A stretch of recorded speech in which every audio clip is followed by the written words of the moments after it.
Testing, testing.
Okay, good evening members. The first item on the agenda is the appointment of chairman. Can I ask if there are any nominations, please? I'd like to nominate Councillor John Greening as chair. Thank you. Is that seconded? Second. Is that agreed? Agreed. Thank you very much. I shall pass over to the chairman. Thank you very much. Thank you, members. So my first one is to ask for vice chairman. I propose Councillor Goodridge. Seconded? Second. Agreed? Agreed. Thank you very much. Minutes. We have some minutes I believe we placed on the table. Do we agree with those minutes? Yes. Thank you. Apologies for absence. I believe there are some absentees. Yes, Chairman. Apologies from Councillors Penny and Peter Marriott. They have family appointments. Councillor Hyman will be here shortly. Thank you very much. Disclosures of interest. Have we had any? None, Chairman. Any around the table of disclosure? No. Thank you. Questions by members of the public? None, Chairman. Thank you. Questions from members of the council? None, Chairman. Thank you. Constitutional matters. So, going on to item 8, Constitution and Scheme of Delegation Proposed Amendments. Can I ask you to introduce the topic, please? Yes, Chairman, thank you. And I'm grateful to Fiona Cameron for compiling the report at item 8. This seeks to bring together a number of relatively minor but important changes to the Council's constitution, including the scheme of delegation. I won't go through all of that detail as it's contained within the report, but just to summarise, Chairman, there are 4 proposed changes. The first is to clarify the definition of the principal opposition group within the Constitution. The previous Constitution did not adequately account for all of the possible permutations of political profile, particularly under a no overall control situation. The proposed wording is intended to be more flexible and future-proof. It would work under a variety of different situations. The second is put forward in response to a request by the Council's new executive members to reinstate informal question time at their executive meetings. The third aims to rationalise the Environment and Community Wellbeing Overview and Scrutiny Committee remits by bringing licensing into the former and parks, countryside and open spaces into the latter. I'd like to flag that having shared this proposed change with the ONS chairs, we had one piece of feedback from Councillor Darcy who questioned whether the proposal is a good fit and has suggested that the remits stay as they are. We've had no further feedback. And finally, there's a proposed change prompted by a direct recommendation from the Local Government and Social Care Ombudsman following their review of a customer complaint. You'll also note that the report refers in passing to the broader governance review and the informal working group currently being set up by Council Follows. The intention is that the Standards Committee, as well as the Council's executive, be kept in the loop on this matter as it progresses. Thank you, Chairman. Thank you. Members, have you any questions on this? Councillor Knox. Can I just ask why the move of licensing? Because kind of parks and things doesn't seem to fit. It's far more a legal and administrative thing, and it seems rather a strange move. So, Chairman, it's partly due to the head of service remits which have changed since the original terms of reference were drawn up for the ONS committees. I think so licensing now sits within the Environment Department within the Council. It's also the case that a number of the items don't always easily fit within one committee or another. So this was a suggestion partly put forward by heads of service to suggest that we could have a more straightforward approach with a more direct alignment between the heads of service reporting into the committee and what the committees do. But it is on the table today for debate. So, Can I ask, does it save officers time if it went into that overview, or would that make a difference? It probably just makes it a little bit more straightforward, so we don't have heads of service reporting into multiple committees, but I'm not sure it really makes much odds one way or the other. Thank you. Any other members? Councillor Good. Chairman, I'm very happy with the amendments in to paragraphs 4 and 5, largely because I assisted in drafting it.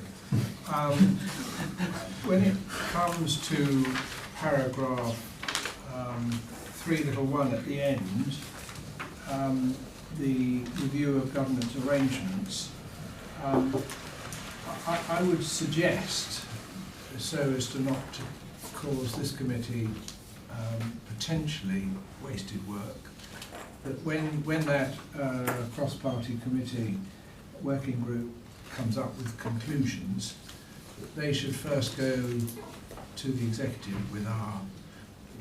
probably with our knowledge that it's happening, and potentially then approved by full council with a directive that this committee will then do the drafting to implement what the council has asked for.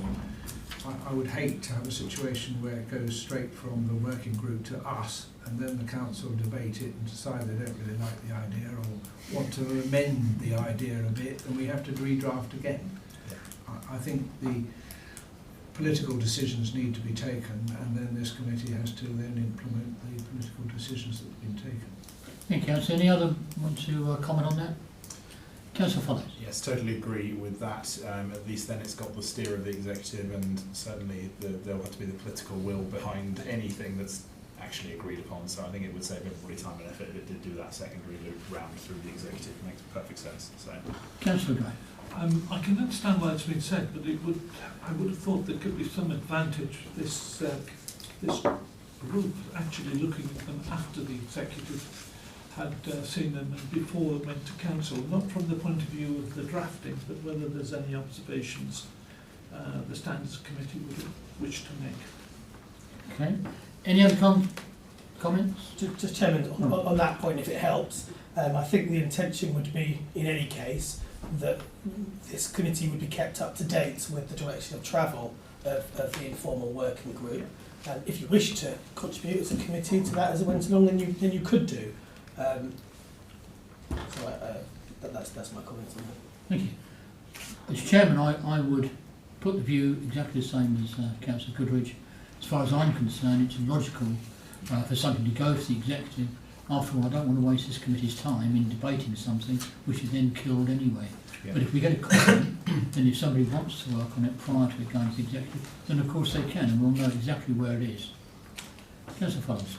Just also add to that as well, as that's me chairing that group, if there are questions the Standards Committee has as we go around, one of the purposes of me requesting to be on this committee was in order to keep it updated so that there wouldn't be a lag in the decision making, and there would be a partnership in this at least, so we wouldn't be at cross purposes the whole time. So just basically ask me in this session, or if you wanted to add it to the agenda or ask at the questions section at the beginning, I'm more than happy to do that. Thank you. Anything else? Otherwise, can we word something on that, or do you want a resolution from here? I'm happy with those arrangements. You're happy with Chairman. that? Yeah, So can I ask for everybody to agree with that, with the amendment by Councillor Goodridge, please? Agreed. Agreed. Yeah, agreed.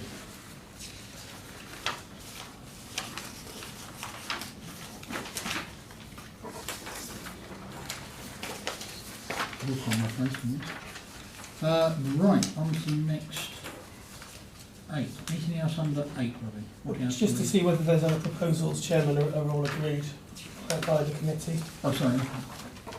I thought we agreed. Agreed. Yes, right. Yeah. I'd like to raise a different issue, if I may, which we've talked about already, which is in relation to the Ombudsman's report. This is not an item on the agenda, it's something that came up as a result of the Ombudsman's report. The process arose, or part of the process arose, when an enforcement issue was required on this particular application. Now, that enforcement issue, the applicant and the planner spoke to each other, and it was decided that rather than enforcement, that the applicant should put in a revised planning application, which they did, and that was then passed under delegated powers. Now, what concerns me slightly, and what I would like the committee to look into, or somebody to appoint to look into, is whether in fact that actually should have gone, so that should be a change in the constitution. If that situation arises, it should be first passed to the ward member for discussion, rather than just go straight for delegated powers approval when it's already been set up by the planning officer and the applicant. That's my suggestion. Officers, have we any comment on that, please? I think one comment would be, I understand the motivation behind that, the logic of that. One of the features of our scheme of delegation is that we have, over time, as a council, built in a number of exceptions and particular clauses, especially around planning. So my only comment would be, as well as looking at the merits of that individual suggestion, that we ought to look at the overall effectiveness of a scheme of delegation which begins to include many exceptions and many clauses. We do have a rather complex set of statements within our scheme of delegation around planning when compared to other councils and also when compared to other elements of our own scheme. So it's just to balance the two things off against each other, Chairman. Members. Councillor Knox. I'm just thinking, as Councillor Adams spoke, surely that should have, the new application should have appeared on the weekly list and could have been called in by the member anyway. So that opportunity was there, or wasn't it? Because the way you've said it, it sounds as if it wasn't, but it should. Surely, if there was a new application, have appeared on the weekly list, and then the member could have called it in. Yeah. Under the existing scheme. I'm not. Possibly. Or something funny happened, I don't know. Yeah, it just Because seems if to me that- that it should be brought to the attention of the local member because it was something which was being set up by the planning officer and the applicant specifically to avoid an enforcement opportunity. It actually, according to this, it was actually built in the wrong, well, out of alignment from where it should have been built. So it was and it would have could well have appeared on the local list, but it would have appeared in such a way that it wouldn't immediately come to the attention of the local member and say, hey, hang on a minute, something's going on here. I think, if I might comment on the rest of what Robin said, the current system that we have actually has grown up empirically, which, due to factors that have arose as we've gone along. So I don't think that trying to change it wholesale now would be a good idea, because it works pretty well as it does now. I know that the officers would prefer to have more delegation and less involvement with the councillors, but residents like to have the involvement of the councillors. So it does work pretty well in general. So this would just be if the Standards Committee decided to investigate it further, then it would just be something else that would be added to the empirical list of things that the officers have to take account of. Okay, have we any other comments by members? Could I come back for a moment, Chairman? Councillor Knox, yes. At the end of the report of the Ombudsman, it says the Council agreed to review its policy and clarify it to ensure officers and members are aware and understand the changes. So it looks as if that's outstanding, and it also required to report back. So Chairman, that's what's happening at this meeting. The proposal that's within your papers does exactly that. It proposes that change. So unless I've misunderstood Councillor Knowles. Well, can you point out where? Yes. Where it makes it clear in such circumstances as these that what will happen. Yeah, let me just write it in the report. It's paragraph, Chairman, paragraph 5.5. It's the red text within 5.5. Page 7.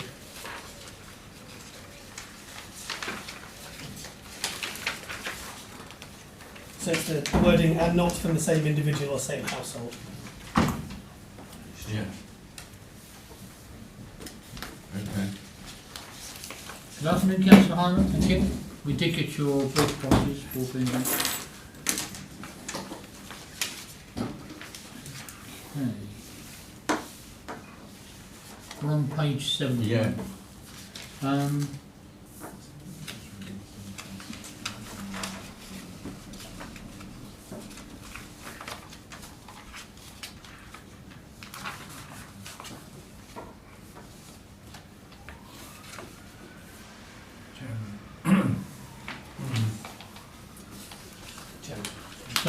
I'm sorry, Councillor. Chairman, I think in the same way as another matter which I raised with the monitoring officer, one has the catch-all at the end of the thing. I think, if you start working out the scheme of delegation right down to the last full stop and across T, to try and cover every eventuality that you can possibly think of, will end up with a scheme of delegation that goes to reams and reams and not very helpful. But there is a catch at the end to cover any eventuality that's not covered. This was used correctly, in my view, when Eastern Planning had a planning application, which is a totally different thing, but where the catch-22 was raised, where we had a planning application for 9 houses adjacent to, or part of a site nearly, adjacent to a site, where joint planning had already granted 32 houses. This was in Elsted. And it seemed totally logical that this should actually be dealt with by joint planning, and that's what happened in at Ewhurst.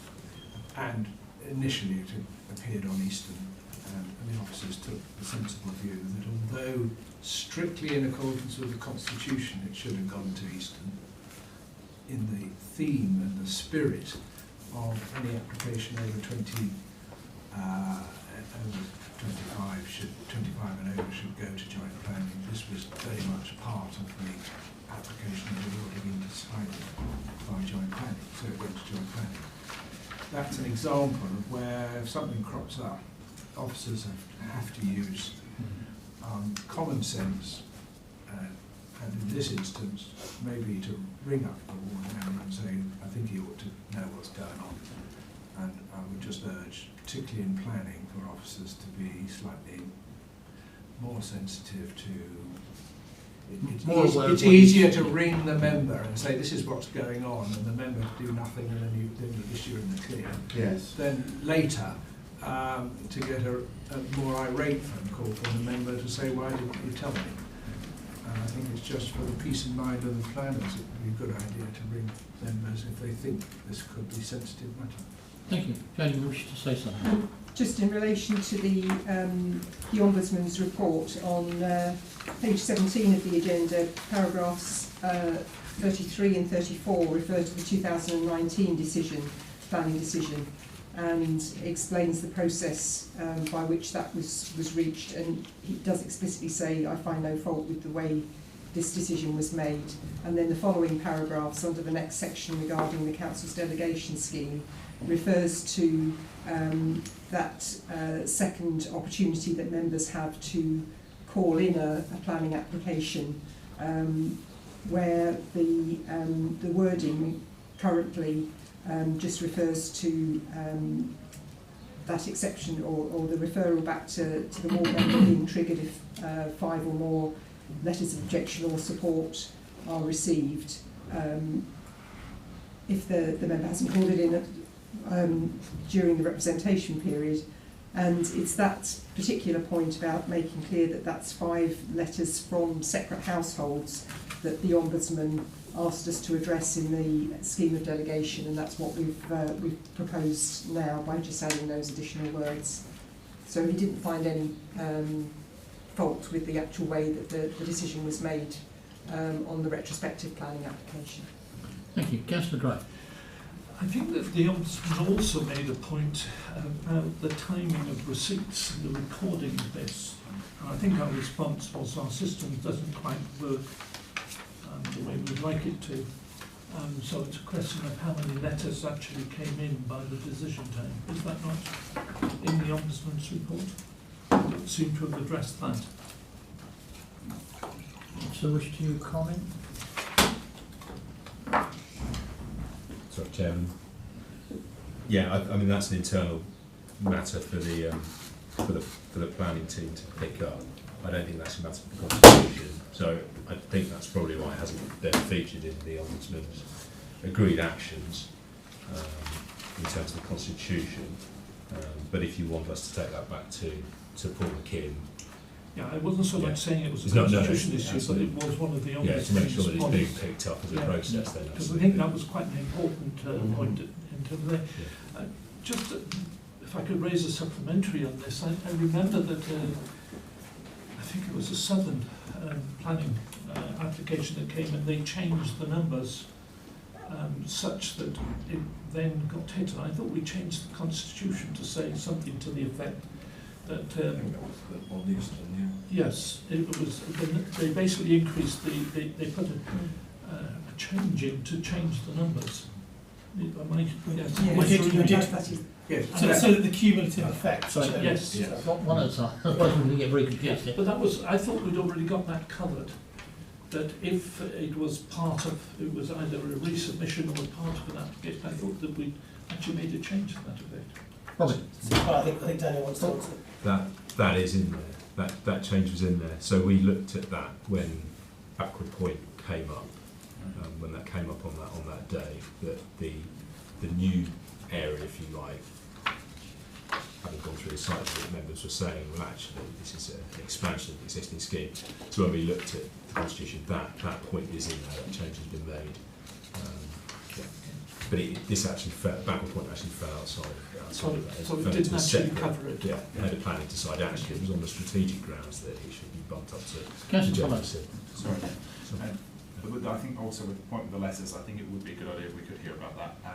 Only in the last couple of weeks have there been a sort of little, a few issues regarding objections not being filed, or a few of them being scanned together so that a couple didn't come up, and a few little issues like that. There was also one appeal, I think, in something in Holloway Ward where a resident had particularly objected because his letter had not been received, and therefore it didn't go over the limit to be called in automatically as a result of that. As a result of that error, so it'd be good to hear back on that if possible. Can you, Councillor Hine? Thank you. My apologies for being late. I missed most of the debate on this. But my main concern was that the conclusion here says that the purpose for this having in front of us is because it needs to be effected immediately. And I appreciate that is the case with the time limit on the issue that's come forward from the Ombudsman, which I don't have any difficulty with as far as the requiring that to be 5 separate households rather than just five different people. So I don't have any problem with that, but my main concern, I would like to say actually on that issue, we've got to be careful saying that the Ombudsman didn't find any fault, because it wasn't a judicial review of the planning decision, it was an appeal to the Ombudsman. And so in terms of his remit, he found no fault. And that's what we're taking care of here. We have got to be careful not to say that there was no fault found in what was done overall in terms of the planning decision, because that was not his remit to look at it at all. So we mustn't give ourselves any sort of false satisfaction there. But the main issue to me is in the changes that we're making to the questions, the informal questions, and I wonder whether you discussed those or not yet. It's already been agreed. That's already been agreed. Any other members on this particular question we are discussing? No.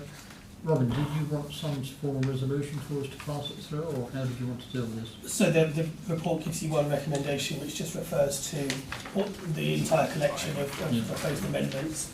So if you are choosing to accept all of those, then simply need to... Have we any other comment before we move to that list? No?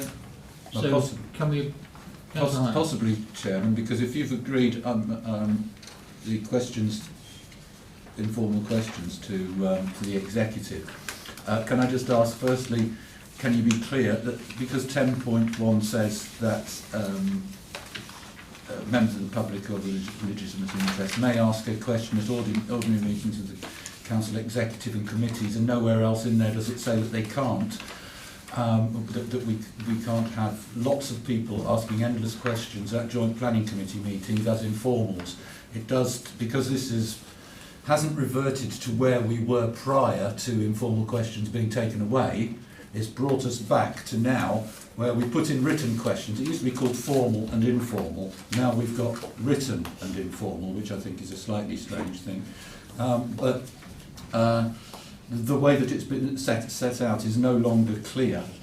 It's also, it appears to me to have removed the 2-minute time limit for, other than, unless you're asking a particular sort of question to the, I mean, for instance, when it says in 292 this is an informal question which isn't written down, but it says when read out the question must be concluded within 2 minutes. But that no longer applies to anywhere else apart from informals to the executive. So formal questions to council, formal questions to anything can now be endless, it appears. There are a lot of issues in here where how it's been done which I think should be reconsidered, but if you've already decided that you're perfectly happy with it, then, you know, I'm sorry you should have read it properly. That's not- Is there any other member that wishes to raise a point, or shall we carry on with the resolution? Nothing else? We have already passed, we've already commented on it, so I suggest we go to the resolution. All those in favour? Anybody against? Anybody abstaining? One abstention and the rest of it.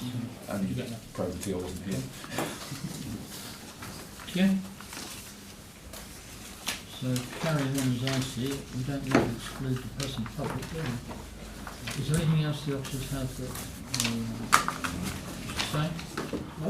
No. Thank you, Chairman. Members, do you, I mean, the meeting's about to close.